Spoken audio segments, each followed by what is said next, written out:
Hello everyone. आज हम issue of debentures में नेक्स्ट टॉपिक कर रहे हैं। आज के लेक्चर की जो लर्निंग ऑब्जेक्टिव्स हैं, सबसे पहला लर्निंग ऑब्जेक्टिव है कि हम यहाँ पे देखेंगे कि accounting for issue of debenture considering the terms and conditions of redemption, इस चीज़ को हम देखेंगे।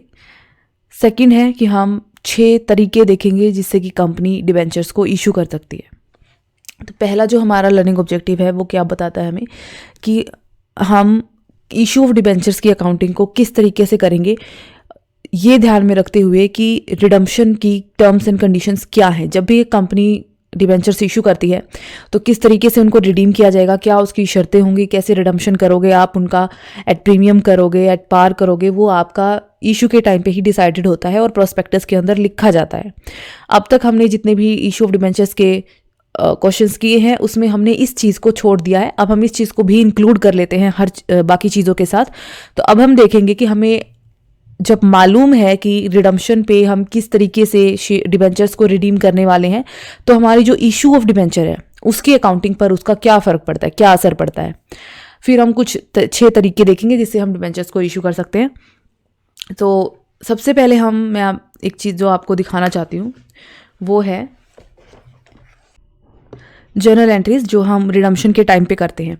तो जब भी आप डिबेंचर्स को रिडीम करते हो तो हम 2 एंट्रीज डालते हैं। फर्स्ट एंट्री होती है debentures account debit to debenture holder account, जिसमें हम जिस अमाउंट पे हम डिबेंचर्स को रिडीम कर रहे हैं वो टोटल अमाउंट हम डिबेंचर होल्डर्स के अकाउंट के अंदर डालते हैं।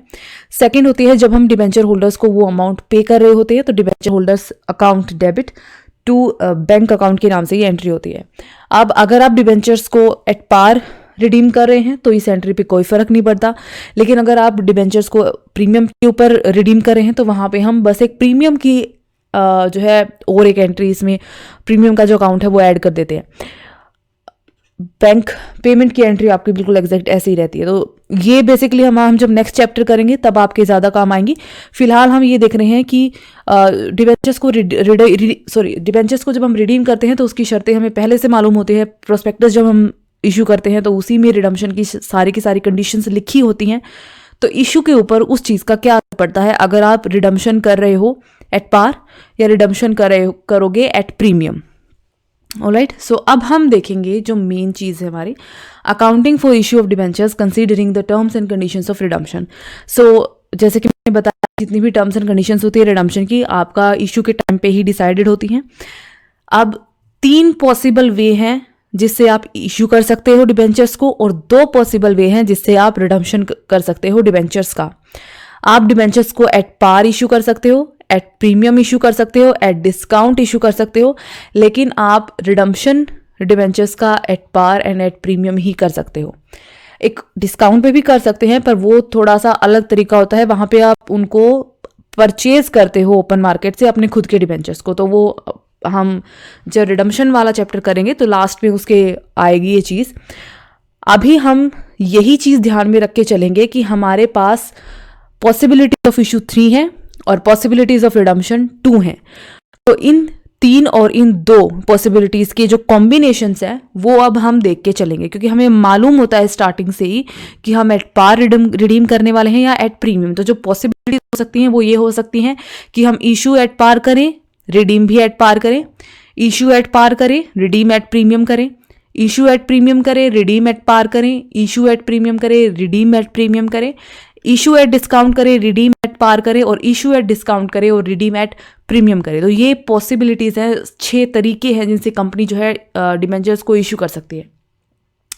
फर्स्ट वे हम देख लेते हैं। सो सबसे पहला है जब आप डिबेंचर्स को एट पार इशू करते हैं एंड आप उनको रिडीम भी इशू करते हैं। तो क्योंकि आप एट पार ही इशू कर रहे हो और रिडीम एट पार कर रहे हो तो ना कोई डिस्काउंट का चक्कर है ना कोई प्रीमियम का चक्कर है, तो बिल्कुल एकदम सिंपल एंट्री बनती है आपकी। तो इशू की एंट्री देख लेते हैं। Bank account debit to debenture application allotment account and debenture application allotment to debentures account. बिल्कुल ईजी सिंपल एंट्री है।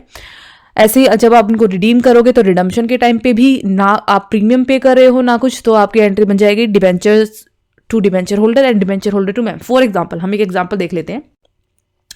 मान लीजिए कि आपने 100 रुपये के डिबेंचर हैं, उनको 100 रुपये पे ही इशू कराए और 100 रुपये पे ही आप उनको रिडीम कर दोगे। मतलब आपने 100 रुपये के डिबेंचर्स इशू करे, सामने वाले पर्सन ने उनको ले लिया। अब उन डिबेंचर्स को जब आप रिडीम करोगे, यानी उस पर्सन को जो आपका डिबेंचर होल्डर है, जब पैसा वापस लौटाओगे तो आप उसको 100 ही रुपये वापस लौटाओगे, ठीक है, एक पैसा ज़्यादा नहीं, एक पैसा कम नहीं। तो उस केस में क्या होगा, 100 रुपये पे आप इशू कर रहे हो तो बैंक अकाउंट 100 ही आपको मिलेंगे। यही 100 रुपये आप क्या करोगे, डिबेंचर्स अकाउंट में ट्रांसफर करोगे। आप रिडीम करते समय उसको 100 ही रुपये वापस लौटा रहे हो तो डिबेंचर होल्डर्स के अकाउंट में 100 ही रुपये आप क्रेडिट करोगे, और डिबेंचर होल्डर्स को जब आप पेमेंट करोगे तो डिबेंचर्स होल्डर को जितने आपकी उनके अकाउंट में क्रेडिट की है अमाउंट, वही अमाउंट आप उनको पे करोगे, तो ये भी आपकी 100 रुपये ही रहेगी। सेकंड, अब हम कॉम्बिनेशन की तरफ बढ़ रहे हैं। जब आपने इशू करा है डिस्काउंट पर लेकिन आप रिडीम करने वाले हो एट पार, इट मीन्स कि आपने जो एक तरह से हम कह सकते हैं कि जैसे जीरो कूपन बॉन्ड जो होते हैं आपके, वो कुछ इसी तरीके के होते हैं। जब आप इंटरेस्ट की अमाउंट सामने वाले को पे करने की बजाय शुरुआत में ही काट लेते हो, ठीक है। तो जैसे 100 रुपये के डिबेंचर्स हैं, आपने 98 पे इशू करे हैं, लेकिन आप सामने वाले को जब पैसा रिटर्न करोगे तो आप 100 रुपये रिटर्न करोगे, उससे 98 नहीं करोगे, हालांकि आपने रिसीव 98 किए थे। तो एक छोटा सा एग्जाम्पल देख लेते हैं। तो फॉर एग्जाम्पल हमारे पास वही सेम डिबेंचर्स हम लेके चलते हैं, 100 रुपये के डिबेंचर्स थे, आपने उनको एट डिस्काउंट 95 पर इशू करा। इट मीन्स वो डिबेंचर्स 100 रुपये के हैं, मैंने सामने वाले को डिबेंचर्स इशू करे हैं, उसने सब्सक्राइब करा है उनको, उसने मुझे 100 रुपये के डिबेंचर्स लेके उसने मुझे 95 रुपीज़ दिए हैं, ठीक है। तो मैंने जो रिसीव करे हैं वो है 95 रुपीज़, राइट। अब इन 95 रुपीज़ को हमें क्या करना है, डिबेंचर्स अकाउंट में ट्रांसफर करना है। तो 95 रुपीज़ तो एप्लीकेशन अलॉटमेंट में, 5 रुपीज़ हमारा डिस्काउंट था और डिबेंचर्स थे आपके 100 रुपीज़ के, फेस वैल्यू डिबेंचर्स की 100 रुपीज़ थी। आपने उन्हें एट पार रिडीम करा है। एट पार का मतलब है जो उनकी फेस वैल्यू थी आपने उसी वैल्यू के ऊपर उनको रिडीम कर दिया, वापस लौटाया है डिबेंचर होल्डर्स को, तो आपने उनको 100 रुपीज़ वापस करे हैं। तो डिबेंचर होल्डर्स के अकाउंट में हम 100 रुपीज़ क्रेडिट कर देंगे और डिबेंचर होल्डर्स को 100 रुपीज़ ही बाद में पे कर देंगे, ठीक है। जो आपका ये डिस्काउंट होता है, discount on issue of debentures, ये आपका कैपिटल लॉस होता है। और क्योंकि ये आपका कैपिटल लॉस होता है तो आपको ये जो डिबेंचर्स का लाइफ टाइम होता है, जितने भी साल के लिए आपने इशू करे हैं, उस लाइफ टाइम के दौरान आपको इनको राइट ऑफ करना पड़ता है। जब तक आप उनको राइट ऑफ नहीं करते, हम उनको बैलेंस शीट के अंदर अनअमोर्टाइज्ड एक्सपेंसेस के अंदर उनको नोट करते हैं एसेट साइड के ऊपर, ठीक है। जितना बैलेंस जो है उनका। नेक्स्ट कॉम्बिनेशन देखते हैं। So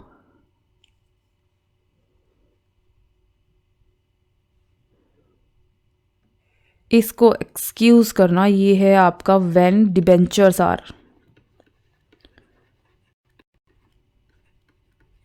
when debentures are issued at a premium and are redeemable at par. So आपने डिबेंचर्स को इशू किया है प्रीमियम पर और आप उनको रिडीम करने वाले हो एट पार। इट मीन्स कि अगर 100 रुपये के डिबेंचर था, 100 रुपये की फेस वैल्यू थी डिबेंचर की, तो आपने उसको विद प्रीमियम फॉर एग्जांपल 5 रुपये प्रीमियम 105 रुपये पे इशू करा, तो आपको मिले सामने वाले से 105 रुपये। बिल्कुल सिंपल लैंग्वेज में बोलूँगी मैं, सामने वाले ने आपको पैसा दिया है, उसने आपको 105 रुपये दिए हैं। आपने क्या करा है, जब पैसा लौटाने की बारी आई, यानी उनको रीपे करने की बारी आई, रिडम्पशन ऑफ डिबेंचर का मतलब है आप डिबेंचर होल्डर्स को रीपे करो। अभी सामने वाले ने मुझे पैसा उधार में दिया था, मैं अब उसको पैसा लौटा रही हूँ, आपने उसको 100 रुपये ही लौटाए हैं, ठीक है। तो इसकी एंट्री कैसे करते हैं, मान लीजिए 100 रुपये का फेस वैल्यू का डिबेंचर था, 105 ने उसको इशू करा है, तो बैंक अकाउंट डेबिट 105, आपको मिले हैं 105 रुपये सामने वाले से। सिंपल इसकी एंट्री डालेंगे, हम इसको ट्रांसफर कर देंगे, तो 105 रुपये तो हैं। डिबेंचर्स अकाउंट में प्रीमियम की अमाउंट कभी नहीं जाती है, प्रीमियम के लिए हम सिक्योरिटीज प्रीमियम अकाउंट में डालते हैं, उसको क्रेडिट करते हैं, तो आपको इतना रुपया रिसीव हुआ है उसके बदले में, डिबेंचर्स के बदले में। और जब आपने डिबेंचर होल्डर को वापस करे हैं, आपने उसको एट पार फेस वैल्यू पे ही वापस करे हैं पैसे, तो आपने डिबेंचर होल्डर्स को 100 रुपये ही वापस करे। तो एक तरह से ये डिबेंचर होल्डर्स के लिए लॉस है 5 रुपये का, जो भी आपका डिबेंचर होल्डर था, ठीक है। अब ये जो सिक्योरिटीज प्रीमियम अकाउंट है, ये आपके लिए कैपिटल प्रॉफिट होता है और इसको हम शो करते हैं रिजर्व एंड सरप्लस के अंदर। देन, और क्योंकि ये कैपिटल प्रॉफिट होता है तो हम इस कैपिटल प्रॉफिट को कैपिटल लॉस जो होते हैं हमारे, उनको राइट ऑफ करने के लिए यूज कर सकते हैं। फोर्थ कॉम्बिनेशन की तरफ बढ़ते हैं हम।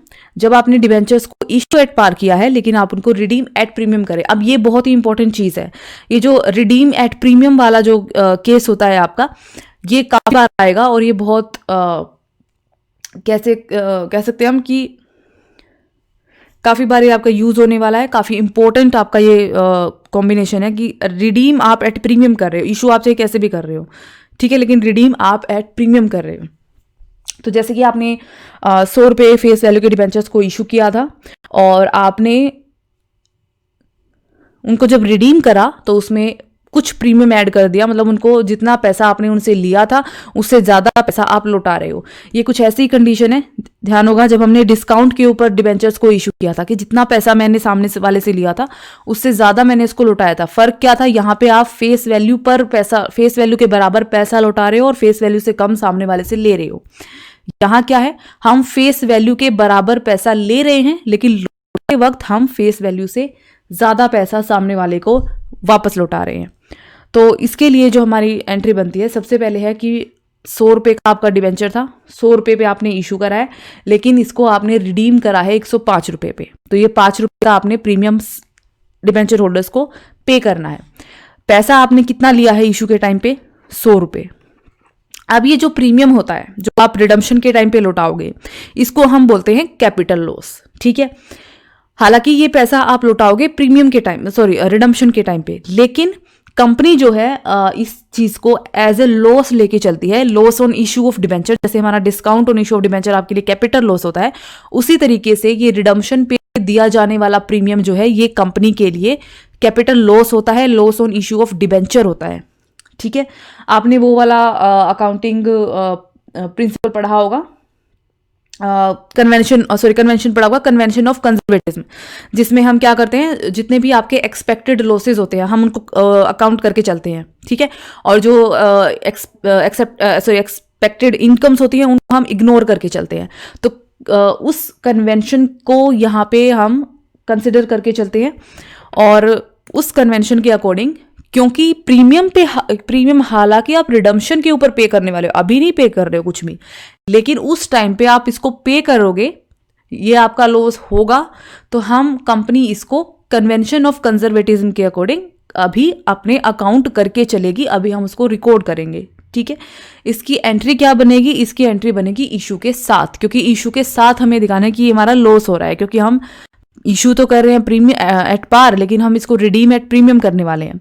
तो इसकी जो एंट्री बनेगी आपकी वो बनेगी debenture application and allotment. Basic जो एंट्री होती है debenture application and allotment to debentures account, इसमें हम एक चीज ऐड कर देंगे, क्योंकि ये आपका लॉस है, कैपिटल लॉस है, तो इसका जो बैलेंस आपका वो डेबिट बैलेंस होता है, loss on issue of debentures.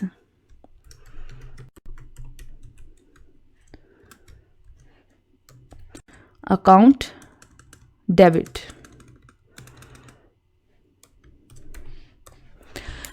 To debentures and to premium on redemption of debenture account, ठीक है।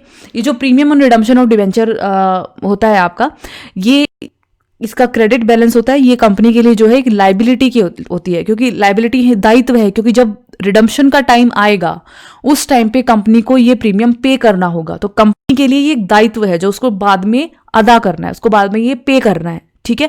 तो क्योंकि हम लॉस उसको लेके चल रहे हैं तो हम इस प्रीमियम को भी एज ए लाइबिलिटी यहाँ पे शो कर रहे हैं। तो वैसे भी अपना जो डबल एंट्री सिस्टम है उसके अकॉर्डिंग हमें यहाँ पे डालना ही पड़ेगा, क्योंकि डिबेंचर एप्लीकेशन अलॉटमेंट में आपके 100 रुपये हैं, डिबेंचर्स में आप प्रीमियम नहीं डाल सकते, डिबेंचर्स में भी आपको 100 रुपये ही दिखाने हैं। Loss on issue of debenture को हम यहाँ दिखाएंगे, तो डबल एंट्री सिस्टम जो हमारा कहता है कि दोनों का बैलेंस इक्वल होना चाहिए, उसके अकॉर्डिंग भी यहाँ पे हमें प्रीमियम ऑन रिडम्पशन डिबेंचर दिखाना पड़ेगा। तो 2 अकाउंट्स को हम यहाँ पे और ऐड कर देंगे। जब आप रिडम्पशन एट प्रीमियम कर रहे हो तो वो जो प्रीमियम होता है जो आप उस टाइम पे एक्स्ट्रा पे करने वाले हो डिबेंचर होल्डर्स को, वो आपके लिए, कंपनी के लिए लॉस होता है, कैपिटल नेचर का लॉस होता है कंपनी के लिए। और इसलिए जो हमारी जो कन्वेंशन ऑफ कंजर्वेटिज्म है जो ये कहती है कि जितने भी आपके पॉसिबल लॉसेज होने वाले हैं उनको आप अकाउंट करो, उनको आप शो करो, दिखाओ अपने बुक्स के अंदर। और तो उस कन्वेंशन के अकॉर्डिंग कंपनी उसको अपनी इशू की एंट्री के साथ शो करती है कि हाँ इतना हमें लॉस हो रहा है इशू ऑफ इन डिबेंचर्स को इशू करके। और साथ ही अपना जो ये प्रीमियम और रिडम्पशन आप पे करोगे ये कंपनी की लाइबिलिटी है, तो इस लाइबिलिटी का बैलेंस हमारा जो है वो क्रेडिट बैलेंस है होता है, तो इसको भी हम यहाँ पे एंट्री के अंदर अपना शो करते हैं, दिखाते हैं। अब जब आप रिडम्पशन करोगे, जब रिडम्पशन की बारी आएगी तो उस टाइम पे क्या होगा, डिबेंचर होल्डर्स अकाउंट में आप उस अमाउंट को ट्रांसफर करते हो, उस अमाउंट को क्रेडिट करते हो जो आपको डिबेंचर होल्डर्स को एक्चुअल में पे करनी होती है। तो अब यहां इस केस में डिबेंचर होल्डर को मुझे कितनी अमाउंट पे करनी है, सामने वाले को मुझे 105 रुपए पे करने हैं। तो डिबेंचर होल्डर्स अकाउंट में 105 रुपए जाएंगे, जिसमें से 100 रुपए तो जाएंगे डिबेंचर्स अकाउंट, और जो 5 रुपए हैं वो प्रीमियम के हैं, जिसको हम डालते हैं, शो करते हैं premium on redemption of debenture account debit से। ठीक है, तो ये बन जाएगी हमारी जनरल एंट्री। नाउ बैंक की एंट्री बिल्कुल सेम रहती है, जो आपने पैसा डिबेंचर होल्डर्स अकाउंट में क्रेडिट किया है वो पैसा आप डिबेंचर होल्डर्स को पे कर दोगे, तो आपका बैंक अकाउंट क्रेडिट हो जाएगा और डिबेंचर होल्डर्स का अकाउंट डेबिट हो जाएगा। अब लॉस ऑन डिबेंचर, जैसे कि मैंने आपको बताया कि ये आपका एक लॉस है, क्योंकि आप सामने वाले को प्रॉमिस कर रहे हो कि आप उनको प्रीमियम पे डिबेंचर्स इशू करोगे, ये आपका कैपिटल नेचर का लॉस होता है।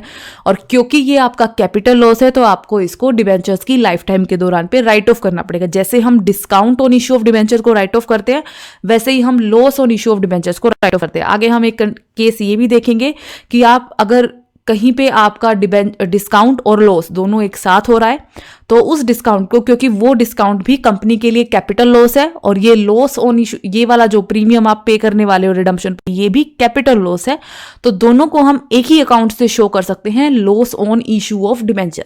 क्योंकि दोनों ही केसेस में, चाहे आप डिस्काउंट पे डिबेंचर्स इशू कर रहे हो, चाहे आप प्रीमियम दे के रिडीम कर रहे हो, दोनों ही केसेस में कंपनी को कैपिटल लॉस हो रहा है।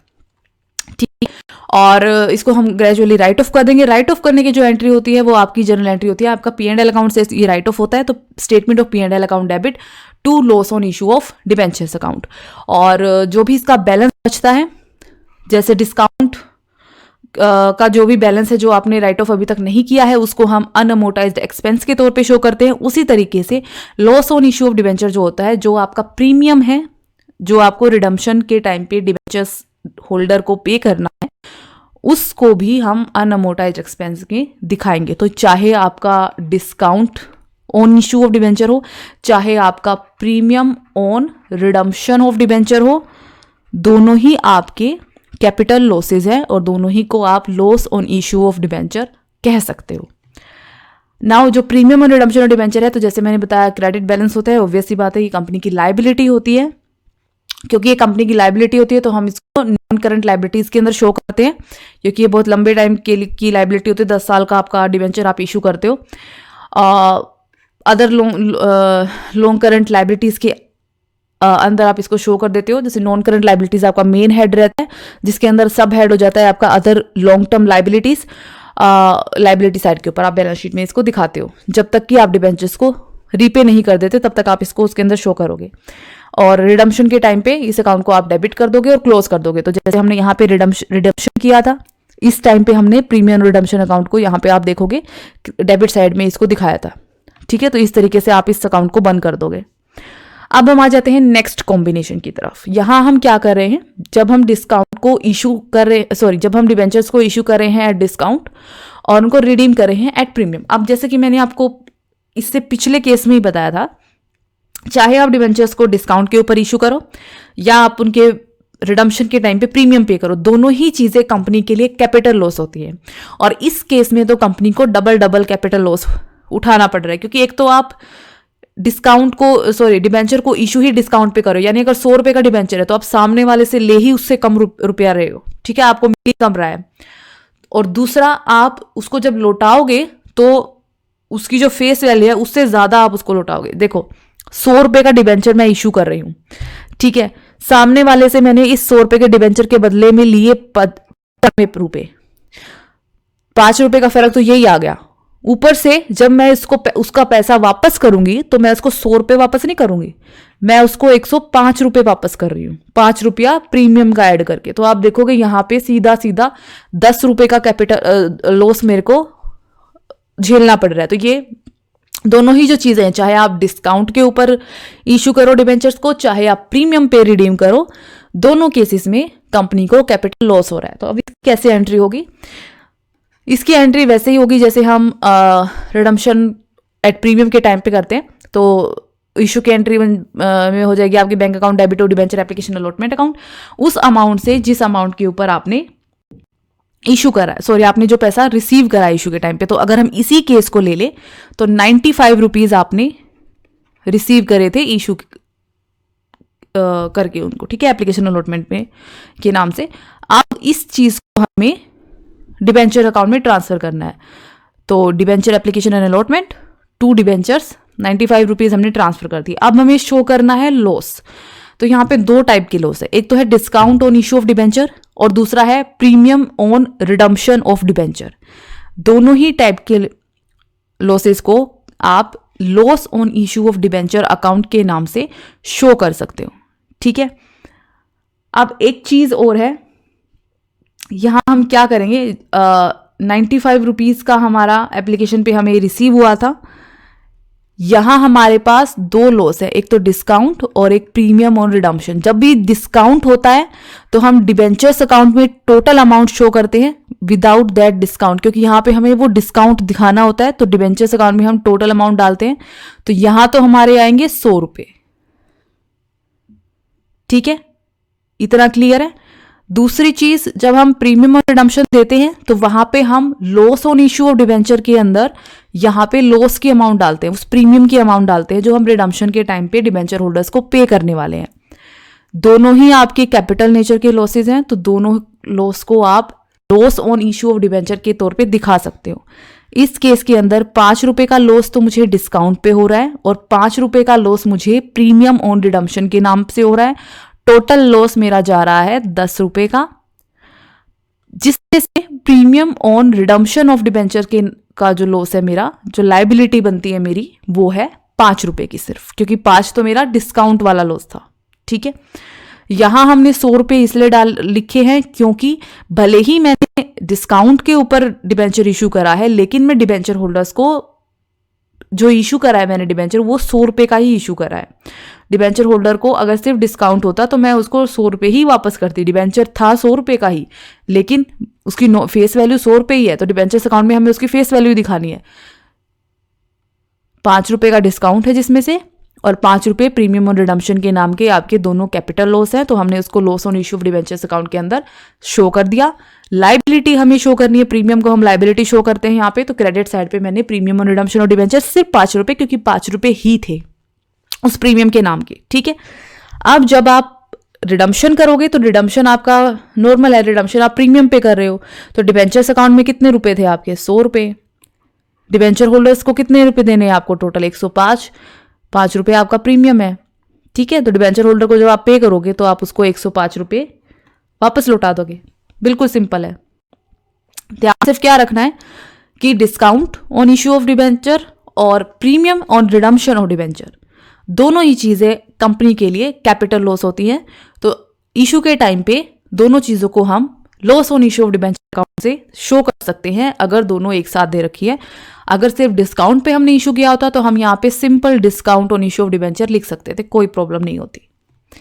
अब हम नेक्स्ट कॉम्बिनेशन की तरफ जाते हैं, जब आप इशू भी प्रीमियम पे कर रहे हो और आप रिडीम भी प्रीमियम पे कर रहे हो। अब यहाँ पे दो चीजें होती हैं।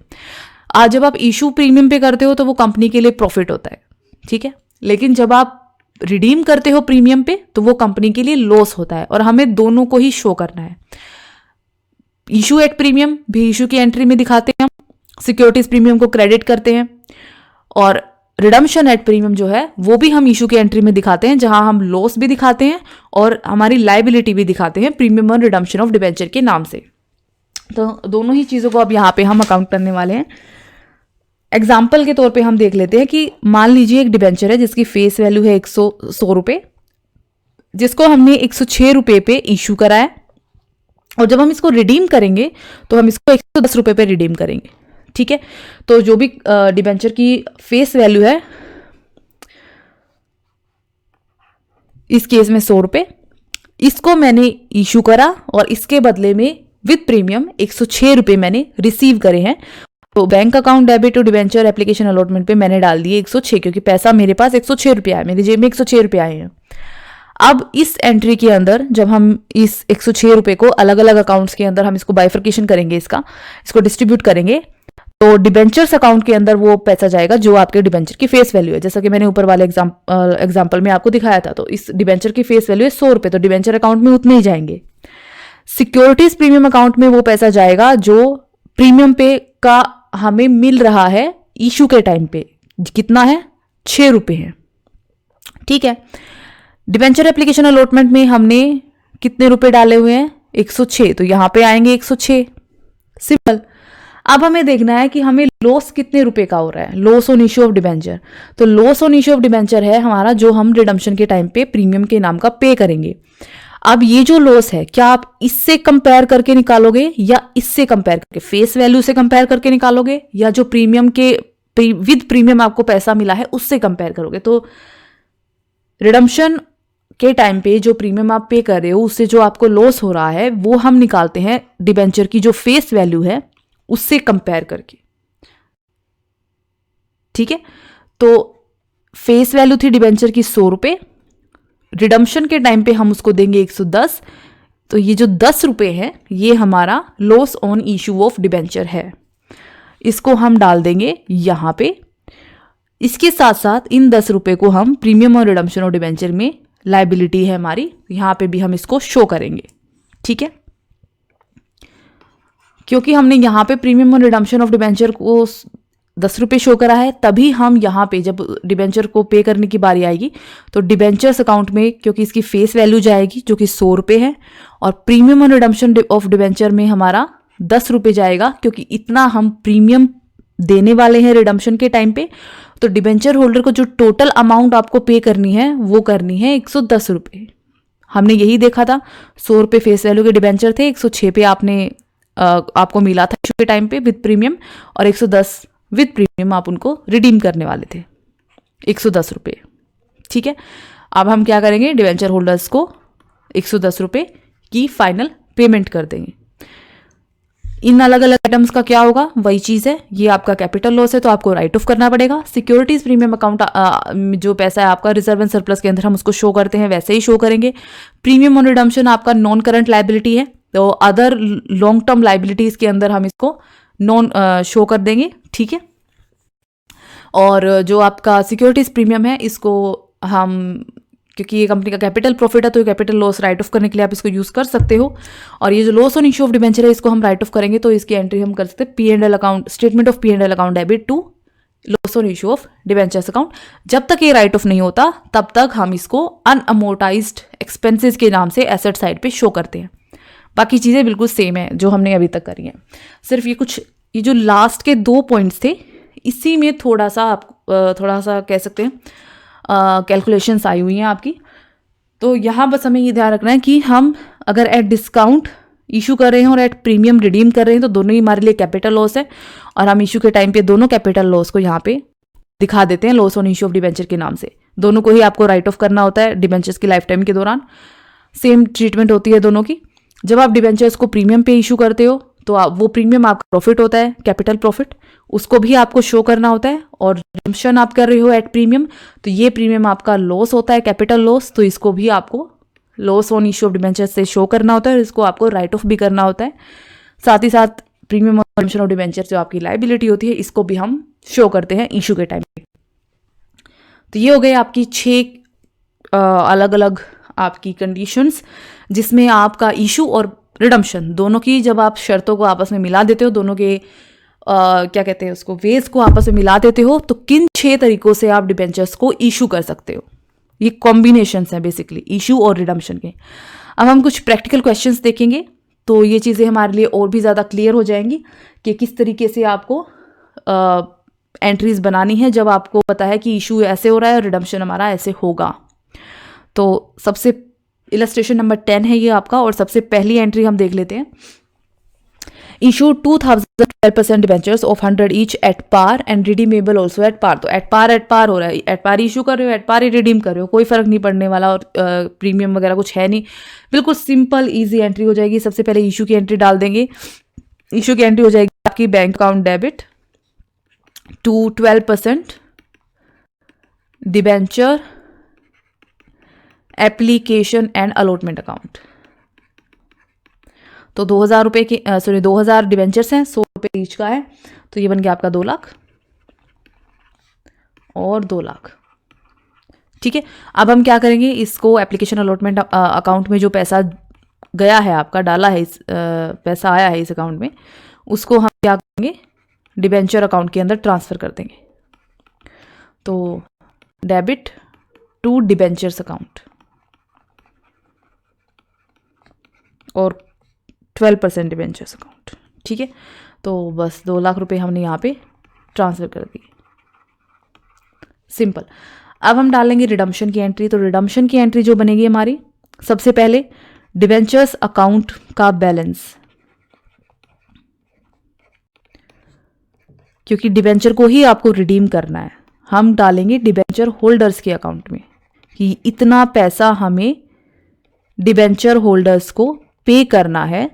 कितना पैसा जो डिबेंचर्स अकाउंट में है, कितना है इस केस में, 2 लाख, नो प्रीमियम, ठीक है। तो सिर्फ एट पार है, तो सिर्फ फेस वैल्यू। देन अब जो डिबेंचर होल्डर्स के अकाउंट में पैसा आपने क्रेडिट किया है, इस पैसे को हमें डिबेंचर होल्डर को जब हम पे करेंगे तो हमारा जो बैंक अकाउंट है वो इतने रुपयों से कम हो जाएगा। तो टू बैंक अकाउंट 2 लाख और 2 लाख, कंप्लीट। सेकंड केस पे जाते हैं। 2000 डिबेंचर आप इशू करें हैं, सेम चीज़ है, लेकिन आपने क्या किया है, डिस्काउंट पे इशू कर रहे हैं और रिडीम कर रहे हैं एट पार। एट पार अगर आप रिडीम कर रहे हो तो रिडम्पशन की एंट्री पे आपको कोई भी फर्क नहीं पड़ेगा। एट पार का मतलब है आप फेस वैल्यू को ही पे ही रिडीम कर रहे हो, तो जितनी फेस वैल्यू थी उतनी ही आपने उनको, सामने वाली पार्टी को वापस लौटाई है, ठीक है।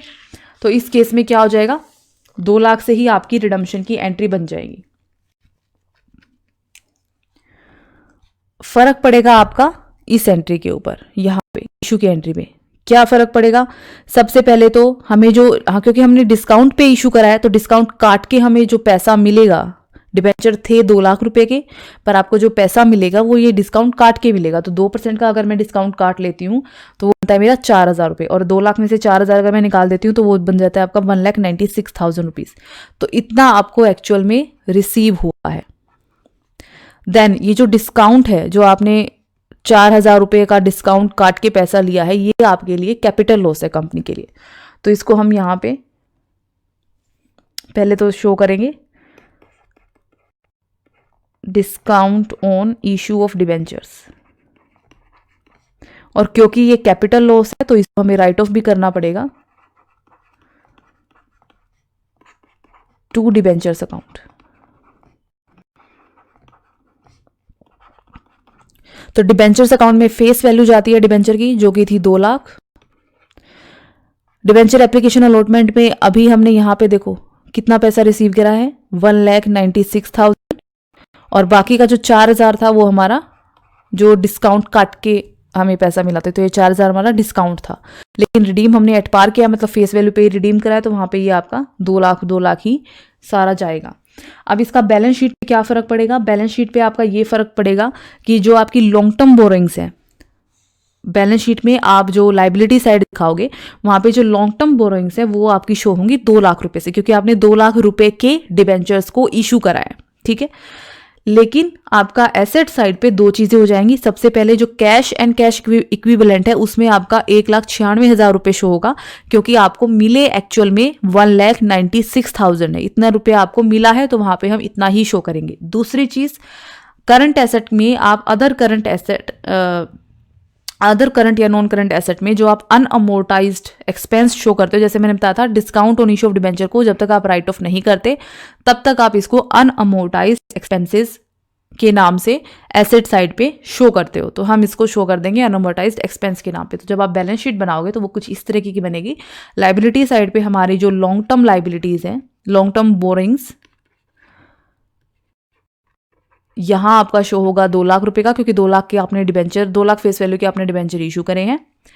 एसेट साइड पे कैश एंड कैश इक्विवेलेंट में आप 1,96,000 शो करोगे, और other current and non current asset में अनअमोर्टाइज्ड एक्सपेंस के नाम से आप 4,000 शो करोगे। तो ये आपकी बैलेंस शीट पे इस ट्रांजैक्शन की का इम्पैक्ट पड़ेगा, इफेक्ट पड़ेगा। नेक्स्ट आ जाते हैं हम, एक मिनट, नेक्स्ट हमें ये बता रहा है कि आपने 2000 डिबेंचर्स इशू करे हैं 100 रुपए के, आपने इनको इशू एट प्रीमियम करा है, लेकिन आप इनको रिडीम एट पार करोगे, तो रिडीम एट पार करोगे तो रिडम्पशन की एंट्री मतलब आप फेस वैल्यू से रिडम्पशन कर रहे हो तो 2 लाख ही रहेगी, ये भी 2 लाख रहेगा। ठीक है, तो रिडम्पशन की एंट्री पे कोई फर्क नहीं पड़ रहा, आपकी 2 लाख ही रुपए ही आप उनको वापस लौटाने वाले हो, चाहे आप इशू प्रीमियम पे कर रहे हो तो उससे हमारी इशू की एंट्री पे ही फर्क पड़ेगा।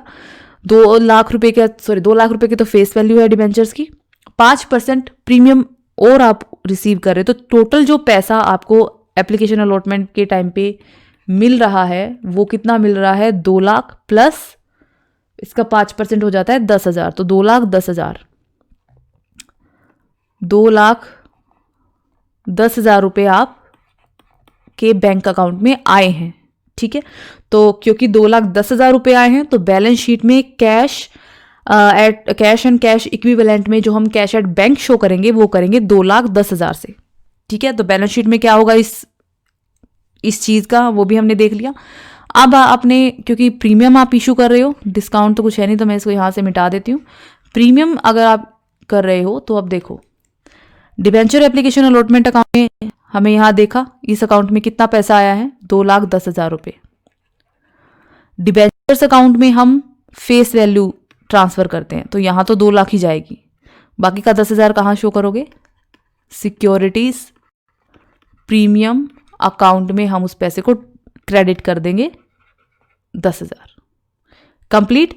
अब आपने सिक्योरिटीज प्रीमियम अकाउंट में जो पैसा डाला है ये पैसा आपका रिजर्व एंड सरप्लस के अंदर शो होता है। ये जो 10,000 रुपये हैं ये हम रिजर्व एंड सरप्लस के अंदर सिक्योरिटीज प्रीमियम अकाउंट से वहां पे शो करेंगे। दूसरी चीज लॉन्ग टर्म बोरोइंग जो आप दिखाओगे, लॉन्ग टर्म बोरोइंग में आप ये दिखाओगे 2 लाख, क्योंकि आपने 2 लाख रुपए के ही डिबेंचर्स इशू करे हैं।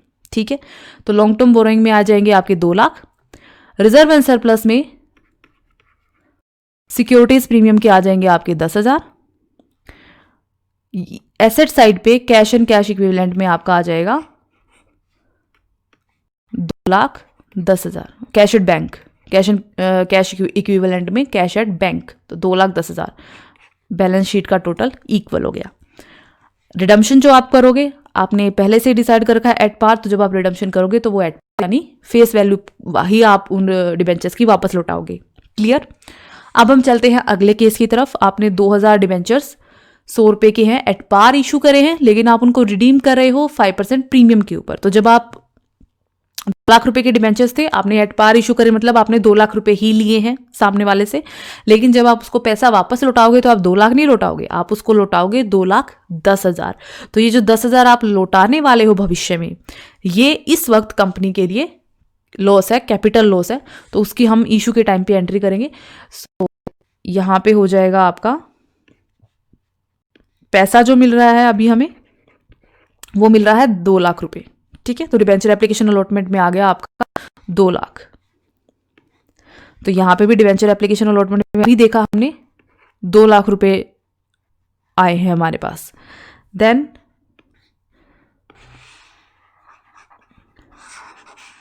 डिबेंचर्स अकाउंट में कितनी अमाउंट जाती है, डिबेंचर्स की फेस वैल्यू, तो 2 लाख आ गए।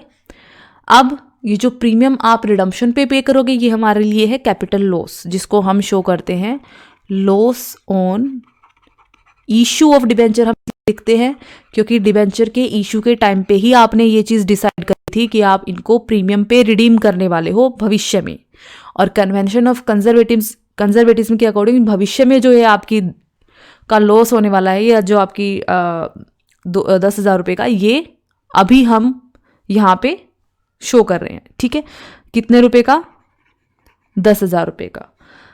दूसरा ये कंपनी की लायबिलिटी भी है, और वैसे भी हमने इसको इक्वल करना है, तो यहाँ पे हम डाल देंगे premium on redemption of debentures account 10,000। Complete issue की एंट्री। अब देखो जब हम रिडीम करेंगे इन डिबेंचर्स को तो डिबेंचर थ्रू डिबेंचर होल्डर होता है, क्योंकि डिबेंचर अकाउंट में जितना बैलेंस होता है वो हम डिबेंचर होल्डर के अकाउंट में डाल देते हैं। ठीक है, और वही पैसा डिबेंचर होल्डर को पे कर देते हैं। तो डिबेंचर अकाउंट में तो यहाँ पे तो फेस वैल्यू जाएगी, क्योंकि डिबेंचर अकाउंट में कितना पैसा है, 2 लाख ही है, तो यहाँ पे तो 2 लाख ही डालेंगे। लेकिन हमें उनको पे क्या करना है, कितना करना है, 10,000 विद प्रीमियम करना है। तो प्रीमियम ऑन रिडम्पशन अकाउंट में कितने से क्रेडिट किया था, 10,000 से, तो इसको हम यहाँ डाल देंगे पे करते टाइम, इस अकाउंट को हम कर देंगे डेबिट 10,000। तो पे डिबेंचर होल्डर के अकाउंट में चला जाएगा 2,10,000 और पे कर देंगे हम उसको 2,10,000। सिंपल। अब इसकी बैलेंस शीट में आप कैसे ट्रीटमेंट करोगे, तो सबसे पहले लॉन्ग टर्म बोरोइंग में तो हमें ये दिखा रहा है कि डिबेंचर कितने थे, तो डिबेंचर अकाउंट में देखो 2 लाख रुपए हैं, तो लॉन्ग टर्म बोरोइंग में आप दिखाओगे 2 लाख। देन अदर जो आपकी लॉन्ग टर्म लाइबिलिटी है, क्योंकि जो प्रीमियम ऑन रिडम्पशन है ये आपकी लाइबिलिटी है फर्म के लिए, ठीक है, लॉन्ग टर्म लाइबिलिटी, तो अदर लॉन्ग टर्म लाइबिलिटीज में हम दिखा देंगे 10,000 रुपये प्रीमियम ऑन रिडम्पशन के नाम से। अब ये जो loss on issue of debenture है इसको हम शो करते हैं अनअमोर्टाइज्ड एक्सपेंस के नाम से अदर करंट एसेट में, और कैश एंड कैश इक्विवेलेंट में आपके पास जितना पैसा आया है बैंक अकाउंट में उसको हम कर देंगे। तो जब हम बैलेंस शीट के अंदर डालेंगे इन चीजों को, तो देखो लॉन्ग टर्म बोरोइंग में तो आपका चला जाएगा 2 लाख, क्योंकि 2 लाख रुपए के डिबेंचर्स हैं। अदर लॉन्ग टर्म जो आपकी है लाइबिलिटी है उसमें चला जाएगा 10,000, ये जो premium on redemption of debenture है। कैश एंड कैश इक्विवेलेंट के अंदर कैश एट बैंक आपका चला जाएगा 2 लाख, क्योंकि 2 लाख ही आपने एक्चुअल में आपके बैंक अकाउंट में तो 2 लाख आए हैं, आपको 2 लाख रुपए मिले हैं। देन अमोर्टाइज्ड एसेट के अंदर, सॉरी एक्सपेंसेस के अंदर एसेट साइड पे जैसे हम डिस्काउंट को लगाते थे वैसे ही हम इस लॉस को भी शो करेंगे 10,000। तो आपका बैलेंस शीट का टोटल यहाँ पे इक्वल हो गया। अब हम आ जाते हैं नेक्स्ट केस की तरफ। एक बार मैं इसको रब कर लेती हूँ।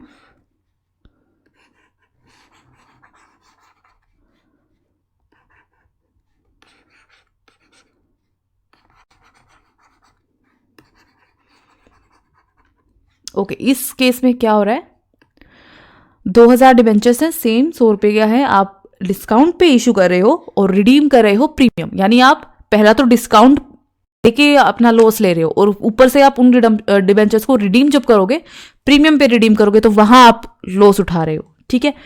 तो देखो सबसे पहले हम ये देख लेते हैं कि पैसा कितना आ रहा है हमारे पास, जब डिबेंचर इशू करे तो पैसा कितना मिल रहा है मुझे। 2 लाख तो थी फेस, लेकिन मैं 2% डिबेंचर सॉरी डिस्काउंट पे इशू कर रही हूँ, तो 2% काट के मुझे पैसा मिलेगा। अगर मैं 2 लाख का 2% काट देती हूँ तो जो मेरे पास पैसा आता है वो आता है आपका 1,96,000, 4,000 का डिस्काउंट है हमारा, ठीक है। अब 1,96,000 तो मुझे रिसीव हुए हैं, तो डिबेंचर एप्लीकेशन अलॉटमेंट अकाउंट में कितने 1,96,000 है, तो यहां पे तो मैं कितने दिखा सकती हूँ, सिर्फ 1,96,000, ठीक है। डिबेंचर एप्लीकेशन अलॉटमेंट अकाउंट में यहां देखा ना हमने 1,96,000 आए हैं। अब डिबेंचर्स अकाउंट जो है उसके अंदर कितना शो करते हैं हम, डिबेंचर की फेस वैल्यू कितनी है, फेस वैल्यू 2 लाख, तो इसमें मैंने डाल दिए 2 लाख, ठीक है। अब हम प्रीमियम पे इशू कर रहे हैं, सॉरी रिडीम कर रहे हैं, तो ये जो प्रीमियम हम रिडम्पशन के टाइम पे करेंगे ये हमारे लाइबिलिटी है, जिसको हम यहाँ पे क्रेडिट साइड में शो कर रहे हैं। कितना प्रीमियम है, 5%। 5% किसका, फेस वैल्यू ऑफ डिबेंचर का। फेस वैल्यू ऑफ डिबेंचर कितनी है, 2 लाख, तो 2 लाख का 5% हो गया 10,000, तो ये हो गए आपके 10,000, ठीक है। तो यहां आ गया 2,000, ये हो गया आपका डेबिट साइड में 1,96,000।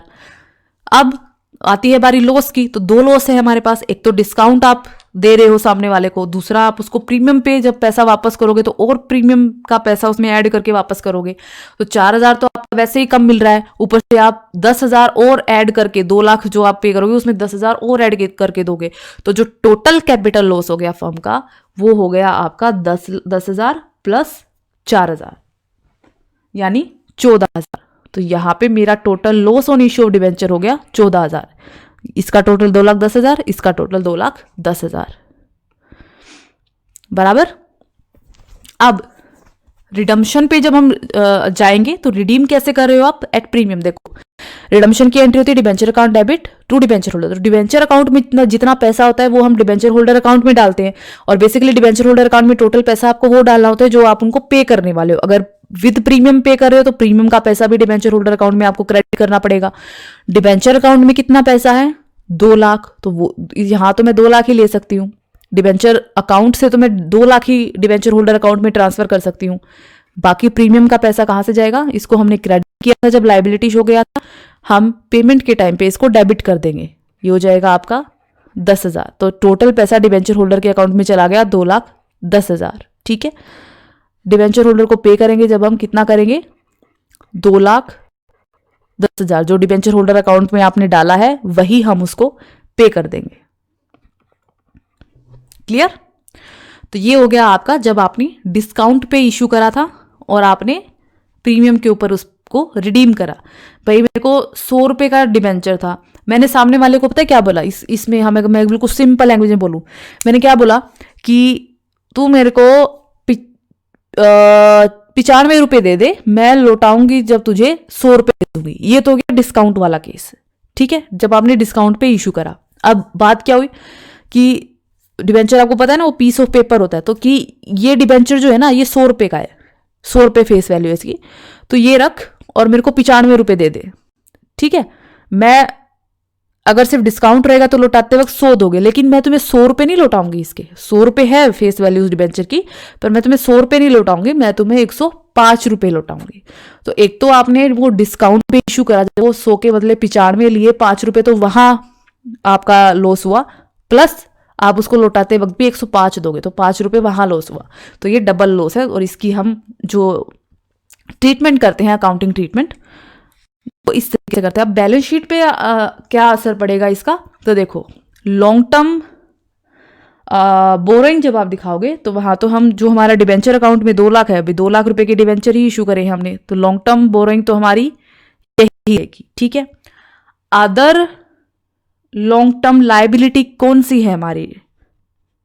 प्रीमियम और रिडम्पशन का फर्म की लाइबिलिटी है ये, और लॉन्ग टर्म है क्योंकि 10 साल के लिए आप डिबेंचर्स इशू करते हो, तो लॉन्ग टर्म के लिए करते हो, तो ये लॉन्ग टर्म की लाइबिलिटी है। तो अदर लॉन्ग टर्म लाइबिलिटी हो गई 10,000, प्लस जो discount on issue of debenture होता है और जो ये प्रीमियम और रिडम्पशन ऑफ डिबेंचर होता है, दोनों फर्म के कैपिटल लॉस होते हैं, जिसको हम loss on issue of debenture account से शो करते हैं, और दोनों ही को हम राइट ऑफ करते हैं। और जब तक आप राइट ऑफ नहीं करते हो तब तक हम इसको एसेट साइड पे अनअमोर्टाइज्ड एक्सपेंस में शो करते हैं। तो दोनों का बैलेंस है हमारे पास 14,000, अनअमोर्टाइज्ड एक्सपेंस में मैंने इनको शो कर दिया 14,000। ठीक है, एसेट साइड पे ही कैश एंड कैश इक्विवेलेंट में कैश एट बैंक में हम शो करते हैं जो बैंक अकाउंट में पैसा मेरा आया है। तो कितना पैसा आया है यहाँ पे? 1,96,000, तो वो मैंने डाल दिया यहाँ पे 1,96,000। इस साइड का टोटल और इस साइड का टोटल दोनों हो गया बराबर। ये हो गई इस चीज की बैलेंस शीट ट्रीटमेंट। अब हम चलेंगे अगले केस के अंदर, देखते हैं वहां क्या हो रहा है। एक बार मैं इसको रब कर लेती हूँ।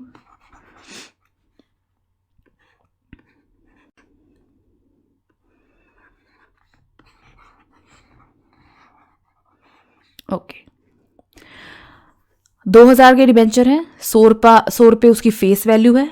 प्रीमियम पे आप इशू कर रहे हो और रिडीम भी प्रीमियम पे कर रहे हो, पर थोड़ा ज्यादा प्रीमियम पे रिडीम कर रहे हो। जितने प्रीमियम पे आप इशू कर रहे हो उससे थोड़ा सा ज्यादा प्रीमियम पे आप रिडीम कर रहे हो, तो लॉस तो है ही है आपका। ठीक है, चाहे आप बराबर प्रीमियम पे भी रिडीम करते तो भी वो लॉस ही कहलाता है, क्योंकि फेस वैल्यू से ज्यादा पैसा आप सामने वाले को अगर दे रहे हो तो वो आपके लिए लॉस ही है। तो सबसे पहले हम जाते हैं इशू पे। अब देखो, इशू पे मुझे पैसा मिल कितना आ रहा है, मेरे पास कितना पैसा आ रहा है? 2 लाख रुपए उसकी फेस वैल्यू है डिबेंचर की। ठीक है, 5% प्रीमियम पे इशू कर रही हूं, यानी मैं सामने वाले से 10 विद प्रीमियम, ये 10,000 रुपये ऐड करके ये सामने वाले से रिसीव कर रही हूँ, ले रही हूँ। तो यहाँ पे आ जाएगा मेरा 2,10,000। इतना पैसा मैंने रिसीव करा और एप्लीकेशन अलॉटमेंट अकाउंट में 2,10,000 रुपये चले गए। अब जब हम इस एप्लीकेशन अलॉटमेंट वाले पैसे को अलग अलग जहाँ पे इसको बांटेंगे, तो कैसे बांटेंगे? सबसे पहले डिबेंचर एप्लीकेशन अलॉटमेंट अकाउंट में 2,10,000 है, तो हम यहाँ पे 2,00,000 ही लिखेंगे। अब हम क्या कर रहे हैं, पहले ही देख लो क्या क्या कर रहे हैं। हम रिडीम कर रहे हैं प्रीमियम पे, तो मतलब लॉस वाली एंट्री हमें डालनी पड़ेगी क्योंकि ये लॉस है, और हमें क्रेडिट साइड पे प्रीमियम और रिडम्पशन भी दिखाना पड़ेगा क्योंकि हमारी ये लाइबिलिटी है, वहां पे हमें शो करना पड़ता है। ठीक है, वैसे भी आपको एंट्री को बैलेंस करना है। दूसरी चीज, हम इशू प्रीमियम पे कर रहे हैं, वो हमारा सिक्योरिटीज प्रीमियम अकाउंट में जाता है, तो हम यहाँ पे सिक्योरिटीज प्रीमियम अकाउंट को क्रेडिट करेंगे। क्यों जाता है? क्योंकि डिबेंचर अकाउंट जो है ना, ये आपका डिबेंचर एप्लीकेशन अलॉटमेंट अकाउंट का बैलेंस आप डिबेंचर अकाउंट में ट्रांसफर करते हो। ठीक है, डिबेंचर अकाउंट में आप डिबेंचर की फेस वैल्यू डालोगे, कितनी है 2 लाख, लेकिन एप्लीकेशन अलॉटमेंट में पैसा कितना है? 2,10,000। 10,000 किस चीज़ के है? प्रीमियम के। प्रीमियम का पैसा हम हमेशा सिक्योरिटीज प्रीमियम अकाउंट में डालते हैं, तो सिक्योरिटीज प्रीमियम अकाउंट में डाल दिए मैंने 10,000 रुपये। क्लियर? अब हम आ जाते हैं लॉस के ऊपर। अब रिडम्पशन करोगे आप 10% प्रीमियम के साथ। किसका 10%? फेस वैल्यू का 10%। 2 लाख का 10%, और 2 लाख का 10% होता है आपका 20,000। तो ये जो loss on issue of debenture है ये है आपका 20,000, और ये जो प्रीमियम और रिडम्पशन ऑब्वियस सी बात है यही लॉस है, तो ये भी है आपका 20,000। ठीक है। जब आप रिडीम करोगे कैसे करोगे? एक तो आप जो डिबेंचर अकाउंट में पैसा है वो डिबेंचर होल्डर अकाउंट में डालोगे। कितना है? 2 लाख। तो 2 लाख आ गया यहाँ पे, और क्या क्या दोगे आप उसको? प्रीमियम भी दोगे। तो प्रीमियम का कितना है? 2 लाख, सॉरी 20,000। 20,000 आ गया। तो डिबेंचर होल्डर के अकाउंट में टोटल कितना गया? 2,20,000। डिबेंचर होल्डर को पे करोगे तो आपके बैंक अकाउंट से कितना पैसा निकलेगा? 2,20,000। ठीक है। बैलेंस शीट की ट्रीटमेंट देख लेते हैं। चलो, सबसे पहले हम पहली एंट्री में ही आ जाते हैं। बैंक अकाउंट का बैलेंस दे रखा है। बैंक अकाउंट का बैलेंस कहाँ जाता है? एसेट साइड पे कैश एंड कैश इक्विवेलेंट में, कैश एट बैंक में, तो वहां चला जाएगा आपका 2,10,000। कंप्लीट। लोन ऑफ डिबेंचर क्या होता है? राइट ऑफ करना पड़ता है। जब तक राइट ऑफ नहीं करते आप क्या करते हो? इसको एसेट साइड पे अनअमोर्टाइज्ड एक्सपेंस में शो करते हैं। कितना है? 20,000 कर दिया शो। लॉन्ग टर्म बोरोइंग में कितने की बोरोइंग है आपकी? डिबेंचर तो आपने 2 लाख के इशू करे ना, 2 लाख फेस वैल्यू डालेंगे हम, हो गया। देन प्रीमियम ऑन रिडम्पशन जो है आपका, ये है आपकी अदर लॉन्ग टर्म लाइबिलिटी, तो इसको शो करेंगे। अब बच गया आपका सिक्योरिटीज प्रीमियम अकाउंट। तो ये वाला जो सिक्योरिटीज प्रीमियम अकाउंट है इसको हम शो करेंगे हमारे रिजर्व एंड सरप्लस के अंदर। रिजर्व एंड सरप्लस में सिक्योरिटीज प्रीमियम 10,000। इस साइड का टोटल 2,30,000, इस साइड का टोटल 2,30,000। हो गया कंप्लीट। ठीक है। तो इस तरीके से हमने ये सारी की सारी कि आप एंट्रीज कैसे बनाओगे, कैसे अकाउंटिंग ट्रीटमेंट होगी, बैलेंस शीट पे क्या असर पड़ेगा, कौन सी आइटम को आप बैलेंस शीट के अंदर कहां पे शो करोगे, इसी चीज का अब हम एक एग्जांपल और देख लेते हैं। ये है आपका 11th इलस्ट्रेशन। ठीक है। तो बीता लिमिटेड है जिसने 5,000 डिबेंचर, आपके 9% के डिबेंचर थे वो, ये आपकी रेट ऑफ इंटरेस्ट है, इशू करे हैं। 500 ईच के हैं ये। जनरल एंट्रीज आपको बनानी है। Issue of debenture in the books of company in the following cases आपको दे रखे हैं। तो 500 जो है ये इसकी फेस वैल्यू है। देन फर्स्ट कंडीशन आपको बता रखी है कि डिबेंचर्स आपने इशू करे हैं 10% प्रीमियम पे और रिडीम आपको एट पार करने। ठीक है। तो सबसे पहले हम रिडीम एट पार कर रहे हो तो इशू के टाइम पे कोई लॉस आपको एटलीस्ट उस प्रीमियम का तो हो नहीं रहा है। ठीक है। और इशू भी आप प्रीमियम पे कर रहे हो तो ये तो आपका लॉस तो है नहीं, ऊपर से कैपिटल प्रॉफिट हो रहा है आपका। ठीक है। तो सबसे पहले हम इशू की एंट्री डालते हैं। पैसा कितना आया मेरे पास? So bank to 9% debenture application and allotment के नाम का कितना पैसा आया हमारे पास? 5,000। फेस वैल्यू है 500। 25 लाख। 25 लाख प्लस 25 लाख का 10% 25,000। 25 लाख प्लस 25,000 कितना हो गया? 27,50,000। हमारे पास बैंक अकाउंट में रुपया आ गया। बैलेंस शीट में कहाँ आएगा ये पैसा? एसेट साइड में कैश एंड कैश इक्विवेलेंट में, कैश एट बैंक में 27,50,000 हो गया। चलो, अब इस एप्लीकेशन अलॉटमेंट अकाउंट में पैसा है 27,50,000, इसको हमें अलग अलग उसमें ट्रांसफर भी करना है। डिबेंचर अकाउंट में तो डालना ही डालना है। तो debenture application and allotment account debit कितने रुपए हमारे पास? 27,50,000 डालते हैं डिबेंचर अकाउंट में। चलो, 9% डिबेंचर अकाउंट। डिबेंचर अकाउंट में डालेंगे, कितना डालेंगे? कितना डाल सकते हैं? फेस वैल्यू के बराबर डाल सकते हैं। फेस वैल्यू कितनी है? 25 लाख। तो इसमें तो हमने डाल दिया 25 लाख। बाकी का जो पैसा है 25,000 किसका है? प्रीमियम था वो। तो किस अकाउंट में क्रेडिट होगा? सिक्योरिटीज प्रीमियम अकाउंट में। कितना? 25,000 हो गई बराबर 27,50,000, 27,50,000। 25,000 नहीं, 2,50,000, ठीक है, तभी 50,000 बनेंगे। तो 27,50,000, 27,50,000, ठीक है, हो गया। चलो अकाउंट बैलेंस शीट में कहाँ कहाँ शो करोगे, इसको आप शो करोगे लॉन्ग टर्म बोरोइंग के अंदर। 25 लाख के डिवेंचर्स आपने इशू करे हैं। सिक्योरिटीज प्रीमियम को कहाँ शो करोगे, रिजर्व एंड सरप्लस के अंदर 2,50,000, ठीक है, बैलेंस शीट की ट्रीटमेंट हो गई। अब हमने रिडीम करने हैं एट पार, एट पार करने हैं, फेस वैल्यू पे रिडीम करने हैं, कोई प्रीमियम नहीं है, सिंपल एंट्री बनेगी। सबसे पहले हम क्या करेंगे, डिवेंचर अकाउंट का जो बैलेंस है, क्योंकि हम डिवेंचर होल्डर को वही पे कर सकते हैं ना, डिवेंचर होल्डर को टोटल क्या पे कर रहे हैं, प्रीमियम तो पे नहीं कर रहे। तो डिवेंचर अकाउंट में जो पैसा है सबसे पहले तो वो हम डिवेंचर होल्डर के अकाउंट में डाल देते हैं, शो कर क्रेडिट कर देते हैं। कितना है हमारे पास, 25 लाख, ये हो गया कंप्लीट। अब हमें क्या करना है, बस डिवेंचर होल्डर को पे करना है। डिवेंचर होल्डर को पे करोगे आप तो आपका बैंक अकाउंट में से पैसा जाएगा, तो आपका बैंक अकाउंट कम हो जाएगा, यानी क्रेडिट से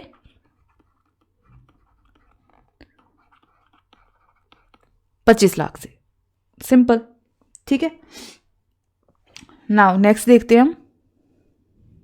अच्छा, और एक चीज है, इस क्वेश्चन में आपको हालांकि बोल रखा है कि आपको जर्नल एंट्री सिर्फ इशू की दिखानी है, रिडम्पशन की दिखानी नहीं है, पर मैं यहाँ पे रिडम्पशन की भी दिखा रही हूँ आपको, कि मतलब पता चले कि ये रिडम्पशन जब आप करोगे उस टाइम पे क्या फर्क पड़ेगा। वैसे हमें सिर्फ इशू से मतलब है, क्योंकि हम इशू ऑन डिबेंचर ही कर रहे हैं, ठीक है। वैसे हम यहाँ पे स्किप भी कर सकते हैं रिडम्पशन, क्योंकि हम पिछले में सारा रिडम्पशन का देख के ही आए हैं, और नेक्स्ट हमारा जो चैप्टर है वो पूरा ही रिडम्पशन पे है, तो इशू वाला भी देख सकते हैं हम सिर्फ यहाँ पे। अब नेक्स्ट केस पे जाते हैं हम। डिवेंचर्स आपने एट पार इशू करे हैं, पर आप रिडीम कर रहे हो प्रीमियम पे, कि भाई 25 लाख के डिवेंचर थे, 25 लाख ही मैंने ले लिए सामने वाले से, और जब मैं उसको रिडीम करूंगी तो इस 25 लाख का 10% यानी 2,50,000 जो है वो मैं उसको विद बाद में एक्स्ट्रा उसको पे करूंगी, ठीक है, यानी मैं उसको 27,50,000 रुपये लौटाऊंगी। तो इशू देख लेते हैं हम, ये मेरा लॉस होगा वैसे तो इशू के टाइम पे। तो मेरे पास पैसा कितना आया जब मैंने डिबेंचर ये इशू करे, तो एट पार है, मतलब फेस वैल्यू ही मिली। फेस वैल्यू कितनी थी, 25 लाख, तो मुझे 25 लाख ही मिले, ठीक है। अब एप्लीकेशन अलॉटमेंट अकाउंट में जो पैसा है इसको मुझे अलग अलग अकाउंट में डालना है। कितना पैसा है, 25 लाख, ठीक है। डिबेंचर अकाउंट में कितना जाता है, फेस वैल्यू 25 लाख ही है, फेस वैल्यू हो गया बराबर। पर क्या अलग क्या है कि हम मुझे रिडम्पशन जब मैं रिडीम करूंगी ना, तो मुझे पहले से ही पता है, अभी पता है कि मुझे उस टाइम पे 10% प्रीमियम के साथ रिडीम करने हैं, ठीक है। तो ये जो प्रीमियम है ये मेरा कैपिटल लॉस है, तो loss on issue of debenture account कितना, 2,50,000। और क्रेडिट साइड पे लाइबिलिटी अभी हमारी ये, और हमें बराबर भी तो करना है balance, premium on redemption of debenture account कितना, 2,50,000। रिडम्पशन की एंट्री क्या बनेगी, डिबेंचर अकाउंट, इसी प्रीमियम को हम कर देंगे डेबिट, तो प्रीमियम और रिडम्पशन 25 लाख डिबेंचर अकाउंट में है, 2,50,000 प्रीमियम में। तो डिबेंचर होल्डर के अकाउंट में टोटल कितना जाना चाहिए, जितना हमें उसको पे करना है, कितना पे करना है, 27,50,000। तो 27,50,000 डिबेंचर होल्डर के अकाउंट में क्रेडिट कर देंगे, और जब हम उसको पे करेंगे तो हमारे बैंक अकाउंट से कितना पैसा जाएगा, 27,50,000। नेक्स्ट केस पे जाते हैं। जब डिबेंचर्स आपने 5% प्रीमियम पे इशू करे हैं और आप रिडीम करोगे 10% प्रीमियम पे, तो एक तरफ तो आप इशू के टाइम पे प्रॉफिट भी हो रहा है, आपको प्रीमियम मिल रहा है, और लेकिन आपको रिडम्पशन के टाइम पे प्रीमियम देना भी है, तो वो आपका लॉस भी हो रहा है, दोनों चीज़ें हो रही हैं। तो सबसे पहले हम देख लेते हैं कि हमें पैसा आ कितना रहा है, मुझे पैसा कितना मिल रहा है, मेरे बैंक अकाउंट में कितना पैसा आया जब मैंने इनको इशू करा। तो 25 लाख तो है आपकी क्या कहते हैं उसको, फेस वैल्यू, प्लस आपने उसके ऊपर 5% प्रीमियम और मिल रहा है, तो 25 लाख प्लस उसका 5%, ठीक है। ये हो गया आपका 1,25,000। तो 25 लाख प्लस 1,25,000 हो गया आपका 26,25,000। तो 26,25,000 हमें मिले, मेरे पास पैसा आया 26,25,000, ठीक है।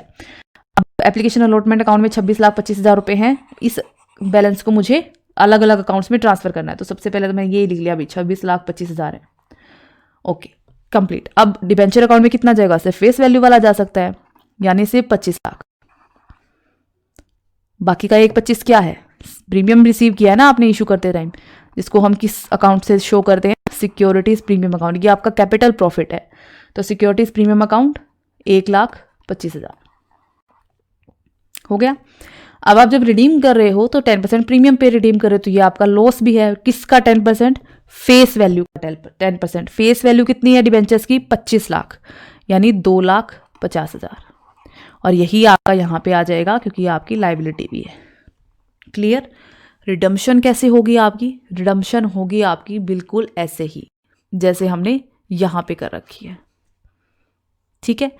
बैलेंस शीट में कहाँ कहाँ जाएगा? ये जाएगा आपका एसेट साइड पे, कैश एंड कैश इक्विवेलेंट में, कैश एट बैंक में।